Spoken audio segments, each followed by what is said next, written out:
You're watching Los Angeles City Council member Kevin De León getting violently confronted by an activist named Jason Reedy during the Lincoln Park tree lighting celebration. De León claims that Reedy kept shoving him with his pelvis before he headbutted him. Let's watch the rest.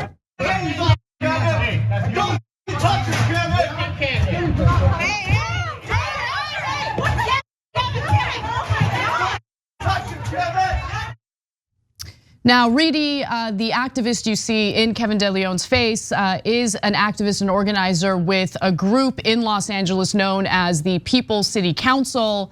The Los Angeles Police Department is now investigating the matter. Both parties have filed police reports, and both parties, of course, claim that the other party was the aggressor here. But my view of this video and what transpired is pretty clear.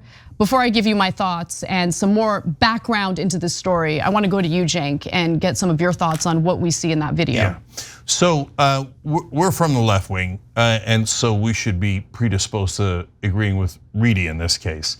And Kevin De León is someone we ran a campaign against when Allison Hartson ran against him for Senate in California. So no love lost there. I have eyes though. You guys have eyes, you can see the video, right? So when the activist is up in his grill with a lot of people around him and they're still in public, I might not like that tactic, but I think it's kosher, okay? I think it's fine. When the activist pushes past an entry point there where they're trying to get him out of public, it's obvious, and he shouldn't. That was a red line he shouldn't have crossed. Okay, all right, maybe we can recover from that red line. When he gets up within an inch of his face, we cannot recover from that. The activist is clearly wrong. Okay, we'll talk about all the feelings that are hurt about that. And then you see on the video, you can call it a headbutt. You could say lightly touch his head to De León's head, but there is no question that Reedy initiated the contact. Again, if you think there's a question, you can watch the video. You can come to your own conclusion. A lot of people watch that same video. It's a Rorschach test, and they come to completely different conclusions, right? What I saw was Reedy clearly touched De León first. Okay, and then when that happens, at least with the head, right? And when that happens, De León then wrestles him back. Not guilty. Okay, we'll give you the rest now. Yes, okay, so I actually want to repeat what I said in the lead to the story. So De León is accusing Reedy of first thrusting his pelvis at De León, which you can't see in the video really because of the fact that there's a bunch of people swarming De León. You can't see their bodies, but you can see a few things. So I want to go to two screenshots, beginning with this one. This screenshot shows De León. This is after he had tried to get away, right? They went through a doorway, and Reedy followed him. De León, you can see clearly he's got his hands up. He's trying to get away from the situation. He's not trying to escalate it further. Let's go to the next one. This next video, I think, shows the clearest evidence we can see of, Reedy touching De León's head, because De León, of course, accuses him of headbutting him.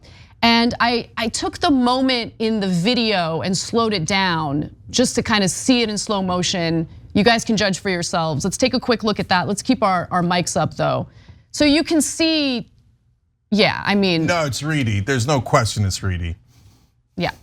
And so after that, De León did what I think, listen, when someone puts their hands on you or touches you, makes physical contact in an aggressive way, I believe you have the right to defend yourself. And the guy you don't believe that, that's just a fact. It's a fact, no, absolutely. And so, listen, if you've been following local politics in Los Angeles, then you're privy to some of the tactics that this activist group has been using. It's been getting increasingly violent. It is not effective. I think it's super counterproductive to anything the left actually wants to accomplish here. And I want to give you a few more details based on witness testimony, people who were there, what they experienced. And keep in mind, this was a tree lighting ceremony with hundreds of children. Hundreds of children were there. They were terrified about what was transpiring. And then Anna, before you give all the facts, I just want to say afterwards, I'm going to explain what the standard should be for aggressive left-wing activists who want to do the right thing. Because we have to be constructive about how the right way to approach this is. So we'll do that at the end of all the facts. So according to the Los Angeles Times, which in my opinion never loses an opportunity to provide cover for the activists, that's what I've noticed in their reporting. In this case, luckily, they spoke to some of the witnesses, including Alan Ochoa, a DJ at the event, said he was DJing when a group of about 5 people walked in and started shouting, "You're a racist" at De León. Ochoa said De León got off of the stage and tried to walk away, but the group started getting into his face. Soon after, he said, children started to cry and run. He also told the Los Angeles Times, quote, "If you're going to be proving your point, do it outside. Don't go in there and mess up a whole community event. As it is, we live in a low-income community and these guys are coming here who don't even live there, messing it up for our community." Now, the allegation regarding racism has to do with the tapes that were leaked. The Los Angeles City Council members who were having a private conversation, that conversation was being secretly recorded and it was leaked. That conversation was disgusting and racist, mostly because of what former LA City Council President Nury Martinez was saying. She eventually resigned and stepped down, as she should have. And there has been this effort to try to get Kevin De León to step down. He's refusing to do it. Now, my view on his participation in that conversation is a little different from what the activists are saying, okay? So here is the moment in question, the moment that has led the activists to call for Kevin De León to step down. They're talking about former city council member Mike Bonin, who had adopted a son who happens to be black, and Nury Martinez made an allegation that Mike Bonin treats his son as an accessory, and Kevin De León contributed to that part of the discussion. Here it is. He goes, "What is with Bonin?" And I said, "Bonin thinks he's black." That guy don't think he's black. I go, "He thinks he's black." I told her the same thing. He goes, "Why are they so close?" No idea. He's from Massachusetts. Kid, the one here, that's kid. Yeah. Lo trae así during Black History Month, lo lleva al council y lo pone acá en el, remember, lo trae, it's an accessory. When we do the MLK parade. Just like when they used to have those statues in plantations. Yeah. And then when Nury brings her Goyard bag or the Louis Vuitton bag in place. Like on the side, and so lo trae, ¿verdad? So that was really, I've listened to the whole tape. That was the most questionable thing that Kevin De León said, which was after Nury Martinez said that Bonin treats his son as an accessory, Kevin De León brought up designer bags as accessories, right? And it was more a criticism toward Mike Bonin as opposed to a racist message about the 2-year-old son. Now, Nury Martinez said horrendous, hideous things. But the other thing I want to bring up is, it is fascinating to see how the activists pick and choose who they're going to target and attack. Now, Kevin De León was elected into the city council. During these city council meetings where people get to engage in public comment, Latinos living in his district have gone up and said, we don't want him to resign, right? So his term is up in 2024. So essentially bullying him or intimidating him to resign hasn't worked, and they're getting increasingly aggressive with their tactics. Now, during those tapes, something that got no attention, that did not sit well with me, was when Nury Martinez was talking about the MLK parade and how she was on a float with other, local politicians, including, at the time, Karen Bass, who was a member of Congress. Karen Bass was there, and she said she engaged in a conversation with Karen Bass about Mike Bonin's son, who was 2 years old at the time. No one cared about this. No one questioned Karen Bass and her engagement in this conversation. But here's the part that I'm talking about. It's me and Karen Bass on the floor trying to check this little kid. Me, Karen Bass, y la esposa de Marquise, Carrie. And we're all looking at each other because we're the 3 women on the floor. Like, who's gonna? This kid's gonna tip us over. Because he's literally hanging on the rail like a little white kid, which I was like, this kid needs a beat down. Like, let me take him around the corner and then I'll bring him back. Yeah. I would like a statement from Karen Bass about her involvement in that conversation about beating up a 2-year-old black boy. Just curious about that, because now she's mayor. I didn't want to bring it up prior to the election because of course I'd get all sorts of allegations about how I'm trying to prevent Karen Bass from getting elected and how I'm trying to put my thumb on the scale. But the fact of the matter is, if you compare her involvement in that conversation about the MLK parade to what Kevin De León said, Really? Like, why are we choosing to go after Kevin De Leon so aggressively compared to what Karen Bass engaged in? So we covered the story. You can see it for yourself. It's online. And I thought what Nori Martinez said at times crossed over into racism. Of course, yeah. But at the same time, here in that portion of the conversation, she's talking about how her and Karen Bass, who's black, agreed that they need to check the boy. That they would take the boy around the corner and check him, etc., because his white dad was not doing it. Okay. Now, whether Karen Bass actually said that, we don't know, right? Because it's relayed to you through Nori Martinez, and so I wouldn't say Karen Bass is definitely guilty, but I'd ask her a question about it. And in these activists that are up in everybody's faces, I never see them up in Karen Bass's face.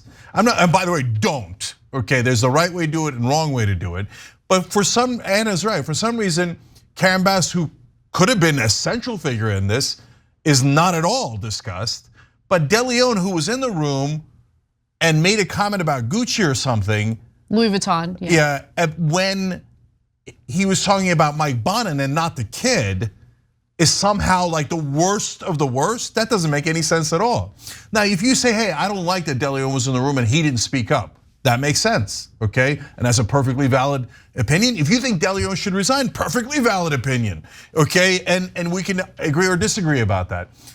But by the way, for a lot of these activists, it has nothing to do with that event. They were doing this stuff well before. It's because they disagree with them on policy, on homelessness and crime, etc. So they're using this as an excuse to just go further. And Reedy has had, confrontations with De Leon in the past. In March, he was verbally challenging De Leon during an outdoor event when the councilman reached to cover Reedy's cell phone camera with his hand, just covering the cell phone so he wasn't filming it anymore. At a downtown event months later, Reedy was taping him again. It's just constant confrontations with De Leon, right? That has continued to escalate, and it escalated to the point where we showed you with this, interaction at the tree lighting event. Now, going back to what happened, what transpired just a few days ago, a social worker who was present at the event and identified himself only as Giovanni for fear of retaliation, told the Times that he saw Reedy unsuccessfully try to headbutt De Leon. Jennifer Barraza, De Leon's chief of staff, said that amid the melee, Reedy clipped her in the chin with his elbow. Reedy's attorney has denied that this has happened, right? And I don't think she's saying that he did it purposely. It's just they're in an altercation, and because of that altercation and because of her close proximity to it, he elbowed her chin. Now, at one point, actually, let me open it up to you because there's other contextual information that I want to provide the audience so they kind of understand what's going on here. Because I think the way it's being presented right now is, here you have a run-of-the-mill Democrat. We've been critical of him for various reasons, right?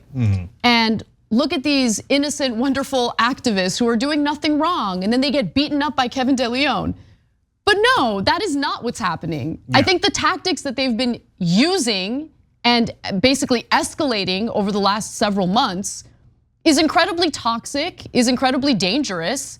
And even when it comes to a newly elected city council member who they don't like, who just got elected, just got sworn in, they just engage in these intimidation and bullying tactics. I'm sorry, but people's votes matter.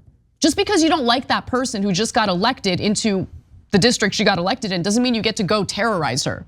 Yeah. So look, guys, on the tapes, they also brazenly, openly talked about corruption, but no one gives a damn about that. Of course. That to me is a massive toxic issue, but the activists don't care about it, even though they're left wing, I don't get it. Certainly the media never cares about it, and the establishment loves it. So that's somehow not an issue. Okay, but I don't, we ran a race against De Leon, right? I got no interest in De Leon. I see national headlines now about how De Leon attacked an activist. I watched the video and I go, wait, who attacked who? Are we being serious here? So no, I don't accept this at all. So I want to tell you what I think is the right thing to do. Guys, we need civil disobedience. That doesn't mean what the mainstream media and establishment Democrats and Republicans want, which is civil obedience. It doesn't mean that. You should not be obedient, okay, to the powerful. On the other hand, it also does not mean uncivil disobedience. Martin Luther King didn't say, get in the grill, man, okay? Martin Luther King said, have the courage to walk where they tell you not to walk sometimes, okay? But by the way, he also clarified that he was always right on federal law. Martin Luther King was, and the civil rights movement was. It was actually the local sheriffs that were breaking the law, okay? And so yes, you can say, hey, we're gonna take over this area. We're gonna tell you ahead of time. We've done civil disobedience. We've done it with Democracy Spring and many other things. And we train people before we go out there to make sure that nothing physical happens and violence doesn't break out. Because if violence does break out, not only are you then on the morally wrong end of it, but you've also done something terribly counterproductive. It doesn't take courage to throw a punch, it takes courage to take a punch. They didn't cross the Edmund Pettus Bridge looking to tackle the sheriffs on the cops. No, they were doing a peaceful march when the cops ran into them and did that cavalry charge on them. Yeah. And they had the courage to withstand that, not to go provoke it. Okay. Well, it's interesting that you bring up that point because fairly recently there was an incident involving recruits for, I believe, the LAPD, if I'm not mistaken, possibly the sheriff's department. But nonetheless, they were new recruits who were training to become law enforcement in Los Angeles. And during a morning training exercise, as a big group of them were jogging, a man ran them over. That's being investigated. We don't know if he fell asleep behind the wheel. We don't know if it's intentional. Again, it's being investigated. But when the Los Angeles Sheriff's Department had tweeted about it, and bunch of recruits, like young men, got run over by this guy. Some of them are still in the hospital. The People's City Council responded to the Sheriff's Department tweet about it, saying, please let us know how we can bail out this hero. That's who they are. So when you mention the non-violence component of it, no, they like the violence, they encourage the violence, and they see the recruits getting run over as a good thing. The person doing it is a hero in their minds. And these are innocent people, they're recruits, they're not even cops yet. It's like they. So guys, when we cover the right wing and you show violence, like even as a giant attack like January 6th, we clarify, yes, but does that mean all Republicans, some Republicans? And then we show you polling. And unfortunately, a huge percentage of Republicans did approve of what happened on January 6th, and they do approve of violence. Now, when we show you polling from the left wing, almost no one approves of violence, except this very tiny sliver of so-called left-wing activists, right? And so, but what the press then sees is, oh, the left wing likes violence too. No one voted on it. No one agreed to it. You don't represent the whole left wing. You're lucky to represent your tiny little sliver of the left wing. And so you can come at me, bro, with your ideas about how, no, I am the true leftist. True leftists believe in getting within 1 inch of a guy's face in a place I'm not supposed to be, and then touching his head, and then getting, oh, I'm so golly gee, I don't know why he put his hands on me. Please, come on. Nobody believes that. Yeah. And God bless you if you do, but I saw the tape, everybody's seen the tape. And so, no, I don't agree. Even before the racist tape was leaked of the city council members engaging in that conversation, the intimidation tactics, the threats of violence were already being implemented. So I'll give you another example. So back in August of this year, the city council was considering banning homeless encampments near schools, and the activists were not in favor of that. And so one of the activists, again, this is August, the tapes came out in October. One of the activists, who's been identified as Miss Italy, decided to charge at members of the city council. Here's the video. How dare you say that the people that are here are not unhoused? How dare you? I live in District 14. You don't 19, 26, and 40. No, sergeants. You don't mess with me. These people are not on the street. I live on the street. You preach.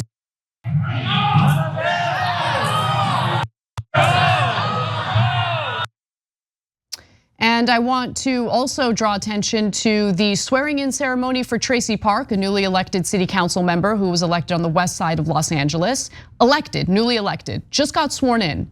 And the swearing-in ceremony was interrupted incessantly by activists who just don't like her.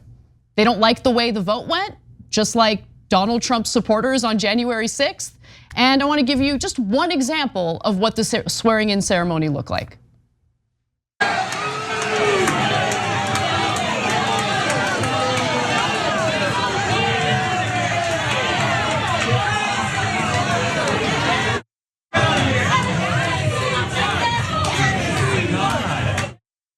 Apparently the votes of the people living in the west side of Los Angeles don't matter because the activists would prefer whoever candidate they were endorsing to fill that seat. Yeah, look, there's a million things wrong with our elections. Nobody talks about it more than we do, that's a fact. I started a whole organization called Wolfpack to get money out of politics so we can actually fix our elections. But whether we like it or not, Joe Manchin has been elected as a senator of West Virginia, okay? The way that you get him unelected is not by headbutting him, but by organizing effectively to vote him out, okay? So, and whenever you see a situation like this, you have to think, what if the shoe was on the other foot? So imagine a right-wing activist getting in Bernie Sanders' face like that, or AOC's face like that, or Ilhan Omar, or any of them. What would I do? I'll tell you right now what I'd do. Anyway, I don't want to get into it, but this is not helpful. You want to be loud? Definitely. You want to show up in public areas? Definitely, okay? In that situation, there were judgment calls that were made that I don't agree with while they were still in the public area. Once the kids all start crying and you've created an unbelievable mess, you've already lost everyone, right? Now you're doing damage to your cause because the minute everybody sees the video, they think, oh, who are the monsters here? Oh, the ones making the little kids cry. So thanks a lot for helping our cause, right? Right. Okay, but those are judgment calls. But once you cross the red lines of going into a private area and making physical contact, no, that is not a judgment call. Then you're saying, I'm not a progressive. I'm just a radical who wants to take physical action here. And you don't represent any of the rest of us, so please don't pretend you do. Thanks for watching the Young Turks, really appreciate it. Another way to show support is through YouTube memberships. You'll get to interact with us more. There's live chat emojis, badges. You've got emojis of me, Anna, John, JR, so those are super fun. But you also get playback of our exclusive member-only shows and specials right after they air. So all of that, all you gotta do is click that join button right underneath the video. Thank you.